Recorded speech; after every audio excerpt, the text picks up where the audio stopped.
When the English or Swiss seamen nostalgically looked into the sea, they saw the green meadows of their homeland.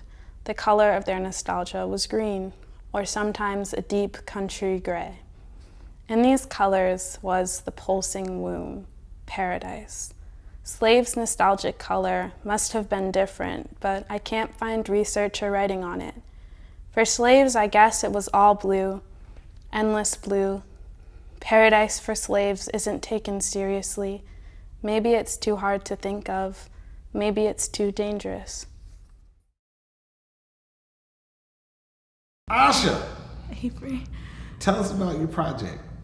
My project is about Black nostalgia. Nostalgia is a term that was developed as a medical definition in the 18th and 19th century.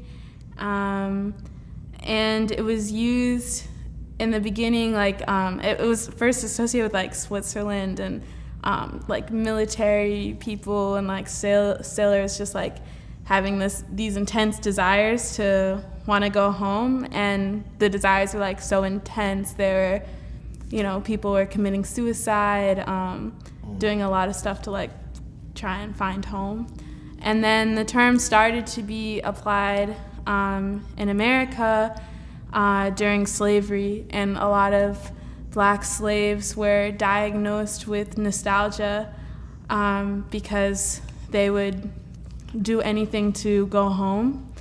And it is kind of there's a lot of moral questions about whether it should have been a disease or not, or whether it's just this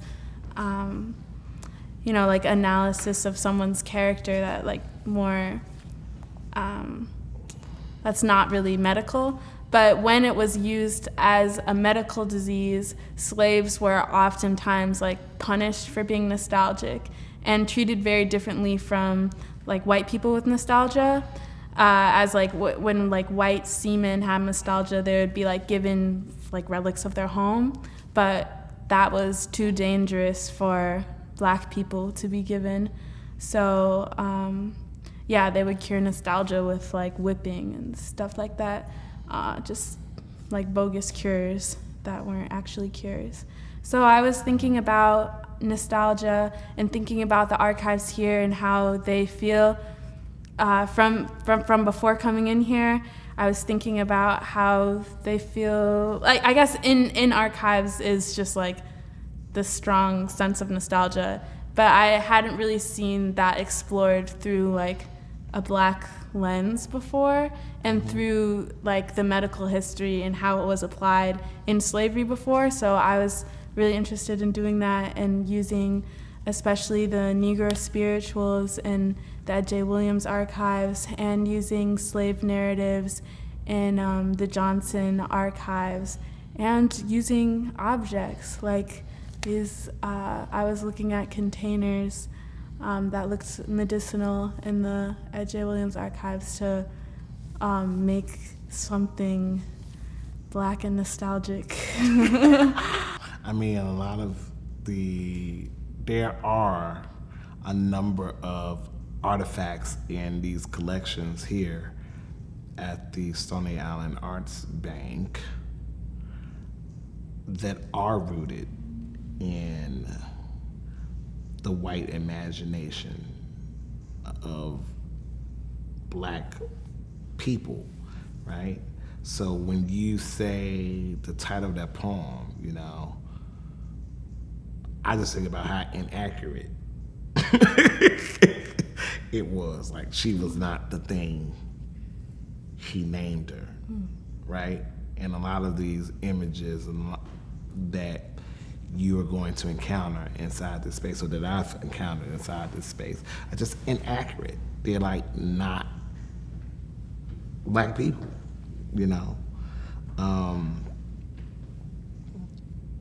Talk about that for a minute, encountering such inaccuracies of Black people through art and media.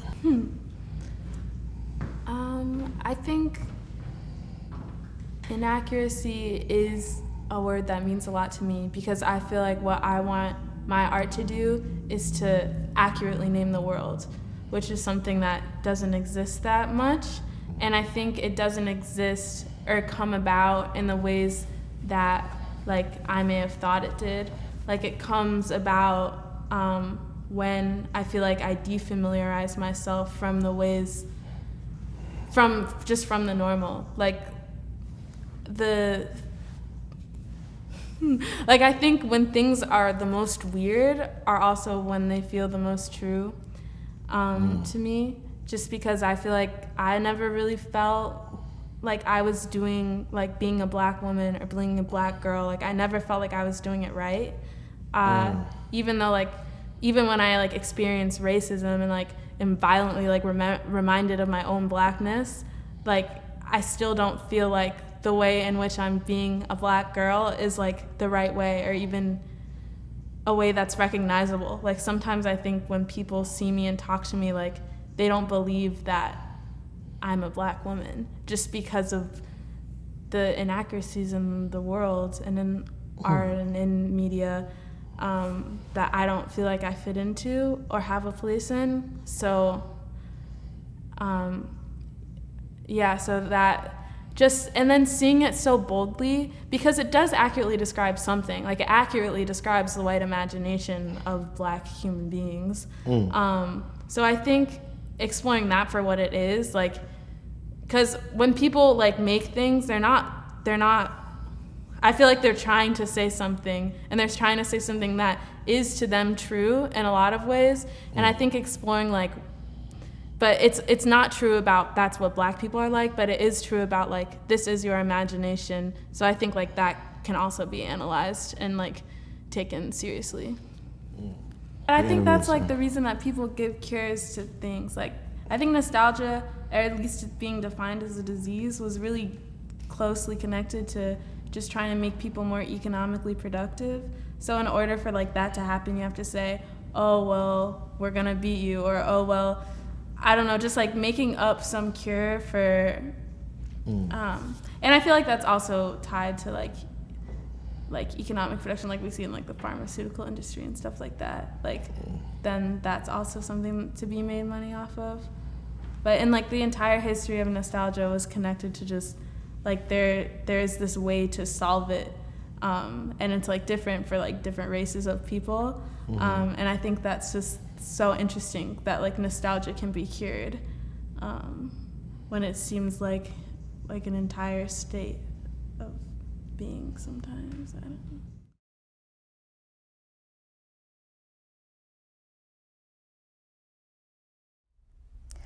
The swelling isn't unpleasant, they say.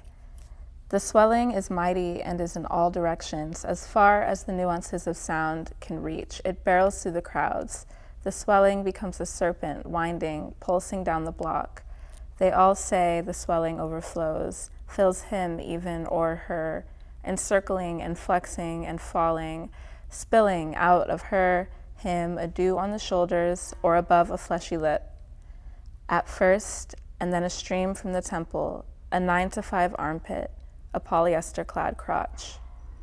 In a crowd of hundreds of bodies, my might is our might, and the swelling grabs me, the sound winds over, takes me by the ear, like an auntie who just wants my best, expanding my chest, spilling out salty onto the balconies of my collarbones. My body swells, and our might is envious. My strong body swells, my body strong, and our bodies, our tribe dripping, waxed, exceeding mighty. What are you doing here in the with the reading of the Black Library Fellowship? So for this fellowship, I am excited to be exploring primarily the Frankie Knuckles collection, but also with some supplementary texts from the library about Black spirituality, to sort of explore these themes of house music, ecstasy, and Black liberation theology, and sort of that idea of salvation and like religious space making for Black people that house provided and continues to provide. And then, I was gonna use those archival materials and the Book of Exodus to explore those themes of like salvation, and I want to root this project in the Book of Exodus, and in Book 39, God hands down instructions. Come on, scripture. Of what, so really this is kind of more the Jewish faith now, since this is Old Testament stuff, but of what a Jewish high priestess should be wearing, to like correctly sort of pay homage and worship God, right? So Book 39 is literally a pattern, which I think is beautiful. It literally teaches you how to make this garment, which semi-precious stones to include, the colors of the garment, the fabric, and I'm gonna be as true to that as possible, but I'm gonna keep sort of contemporary fit in mind and that sort of in function in mind. So the garment is like this garment that's meticulously described in Book 39 of Exodus that I'm gonna try and bring to life and like embody, and I'm really excited. And it's gonna be blue, it's gonna be a royal blue. Come on, royal blue. Let's talk about what you're scared of. Like, what are you scared of? I think just the usual. I think that one of the things that,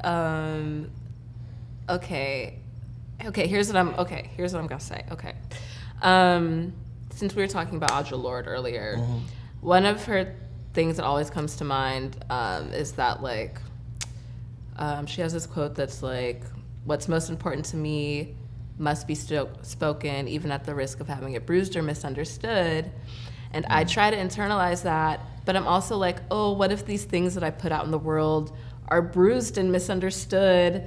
And I think I'm just nervous about the aspect of like, once this thing is made and I've looked at it with my peers and my mentors and they've helped me like birth this thing, like what if it gets kicked around and not received and like misunderstood? I know that that's like a risk, but I'm nervous about that. I'm really nervous about that. And I'm also nervous that like,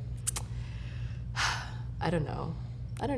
I'm nervous that I'll try and do too many things and then I'll have this like overwrought project that's just like bursting at the seams with like too much stuff. So yeah. No, and I think I'm asking you to share this with us because I think it's important that people know that we don't, a lot of times the journey is to the answer and not necessarily having the answer before the journey. And so what's important is that, as I've been telling you all, my function here is just to make sure that what you've stated is your attention is what I received in as a person who's viewing it and engaging it as an audience person. And not even as a person that's kind of involved in its germination, but like, okay, if that's what you intended to say, I'm gonna say, is that saying that? Or what about it is hindering that message? Or what about it is aiding that message? You know, that's how I see myself, and in this process, it's because it's your work out of your hand. And also just like, what if it's bad? It's not gonna be bad. But it might be, and that's also okay. No. You're like, no, I won't let it be. I wasn't trying to say that.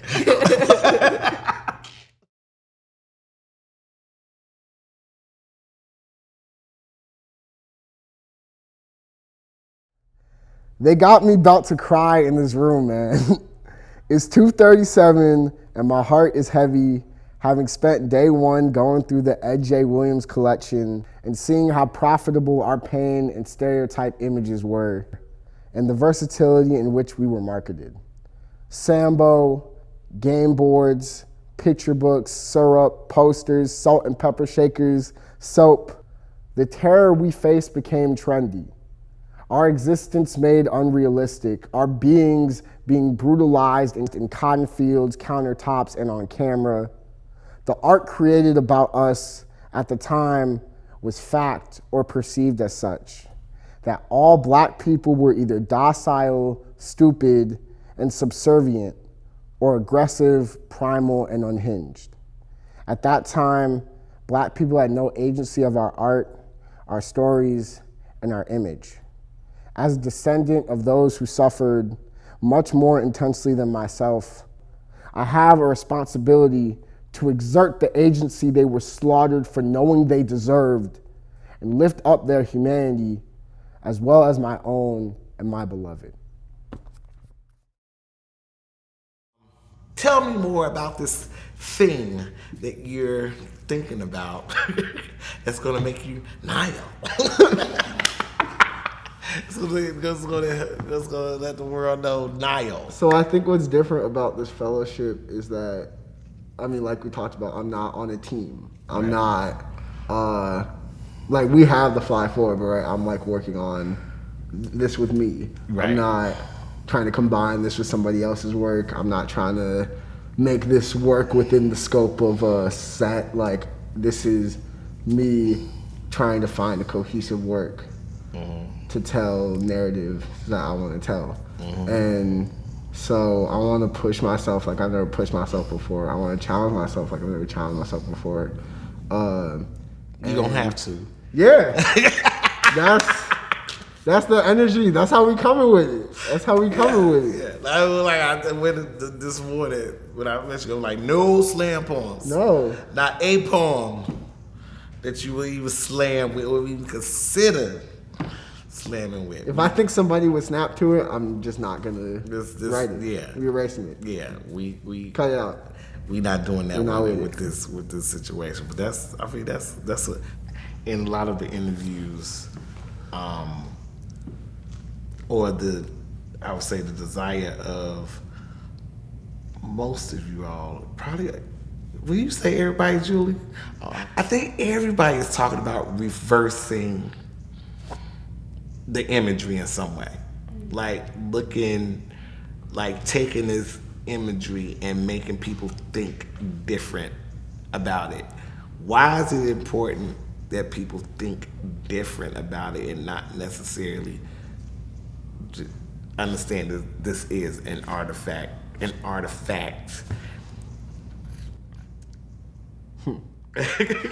Like like when I look at it, I'm like, oh, I'm looking at sheet music. I'm interested. I'm not. For me, it's like I come to those artifacts with full knowledge of how Black people around me walk and talk and look. Yeah. And none of them look and walk and talk like those. And I think that's why it's important, because I come from people who are not like that. Okay. Right. But I think the ideas of like Sambo and Mammy, it's not far off in history, right? Like I think for people like us who like live fully, right? That's not who we are. Right. But that's not far in the past. Those ideas are still ingrained in this country. Okay. And so I think it's important to tell the narratives of my truth, of the people who inspire me, of the people who I'm around. Okay. Because those narratives I don't feel like are being told on a larger scale. Okay. And I feel like that's essential. Right. I think that's really interesting that that's the work that you're looking to create with that particular work that you're looking through now, because a lot of that work in that collection, or a lot of those artifacts in those collections, are based in white imagination. Exactly. Of Black people. Like I was looking at the little Black Sambos, right? And you know, that's how I've been thinking a lot about how like racism is taught. And like if you are reading these little Black Sambo books that looks like picture books that like just the aesthetic of them, they look like picture books that I grew up with. Yeah. That's how like the idea of Black boys are taught. Right. As aloof, as unintelligent, as not owning their own image, right? Same thing with Aunt Jemima, right? That she was made to serve white women and white men, and was never fully in ownership of her body and ownership of her own being. Right. And so I want to think about that work, but then take it in a new direction. Okay. And so I just get this straight. So right now you're creating work that centers around Negro Town and just kind of exploring black folks removed from whiteness. Yeah. With these particular artifacts that are based in white folks' imagination. Yeah. At flipping. Yeah. That idea. Okay. I want to highlight our humanity. I want to highlight black people's humanity. Highlight black people's humanity. The humanity found inside Negro Town, a black utopia. What is black utopia for you? I don't think black utopia fully exists. Okay. But I think that I've had moments where I feel like if I could live in this moment forever, this is what I would want. And I think those moments are when, like, you know, I'm with my family on the beach, or like I'm with my homies at the park, or I'm in like a room writing with my slam team. And I think those are moments where I can be fully myself with people who are also fully themselves. Right. And there is nothing policing us. There is nothing aimed to attack us. Okay. And we can fully experience our joy. And that is my ideal of a black utopia. But I don't think that can fully exist. Oh, okay. And I don't think that has ever fully existed. Okay. And with the systems that are present in America today, I don't think that can fully exist. Right. So I think this work is me imagining that. Okay, because you're going to make it exist in the world. That's what I want. That's what we can do. That's what we can do. That's what we can do. That's what we're doing. You know, that's what I'm saying.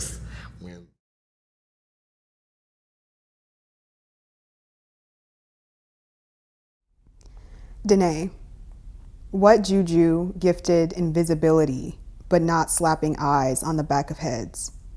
Who can be fucked and unseen, unregarded, unable to understand how 40% ain't strong enough, how black girl magic can't poof be gone powers? What are you going to do here amongst the archives? Well, And here in the Stony Island Arts and the Bank?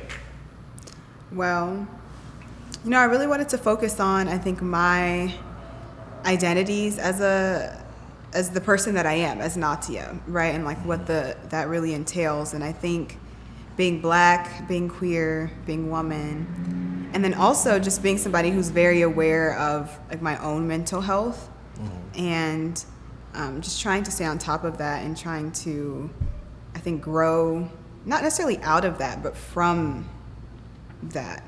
And I wanted to create something that embodied that, but not just for me, but in a way that I think could relate to other people as well. Okay. And so my focus is going to be on creating or expanding on postcards of caricatures, or these cartoons, these images that were basically advertising, or I mean, it was really propaganda, right, for white supremacy, and sort of solidifying that thing, right? You know, and sort of solidifying the stereotypes that upheld white supremacy. And so I wanted to think about how to shift that dynamic and what I think the purpose of those caricature images were, and again, trying to bring myself into it. And so what I'm hoping to do is create postcard letters based on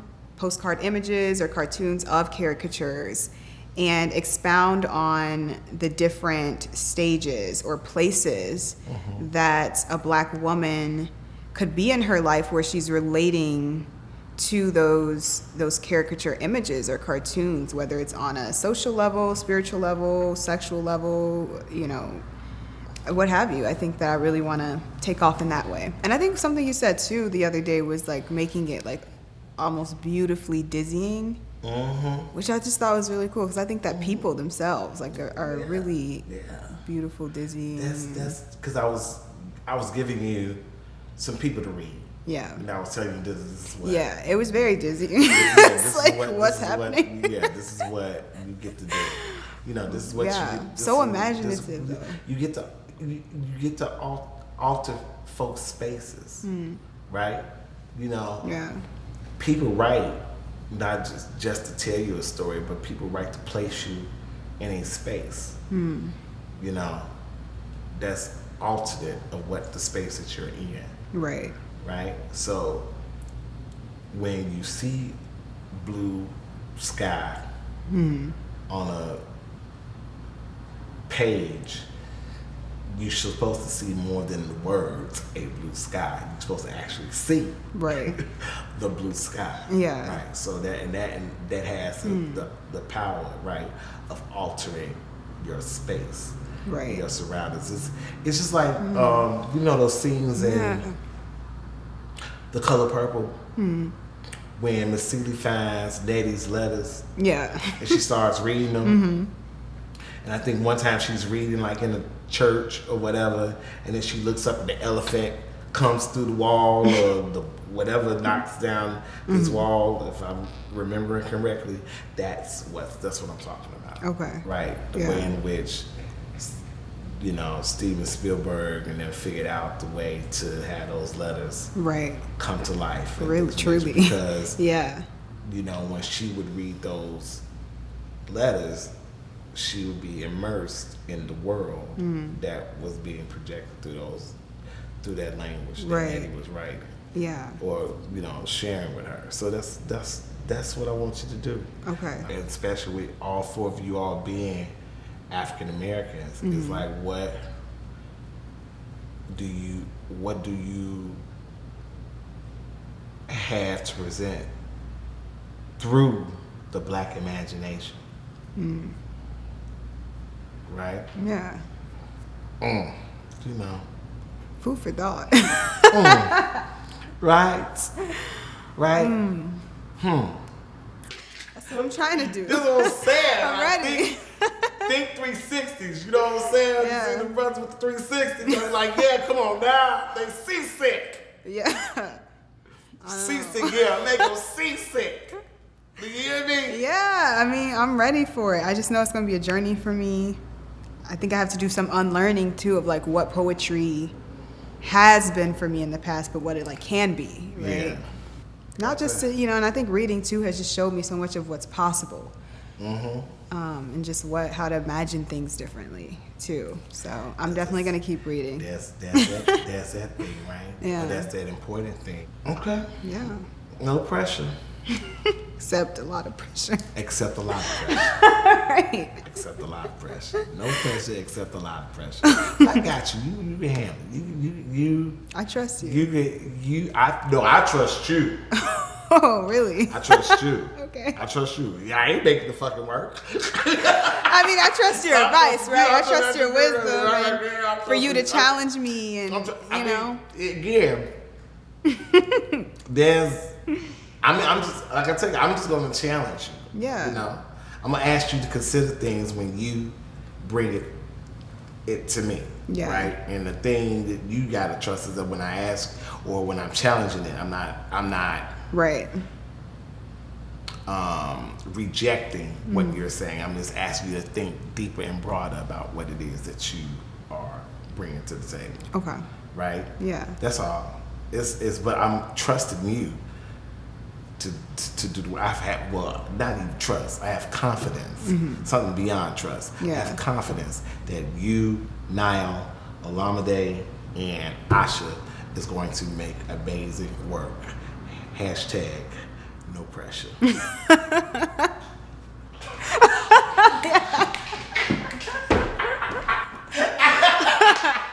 drop mic.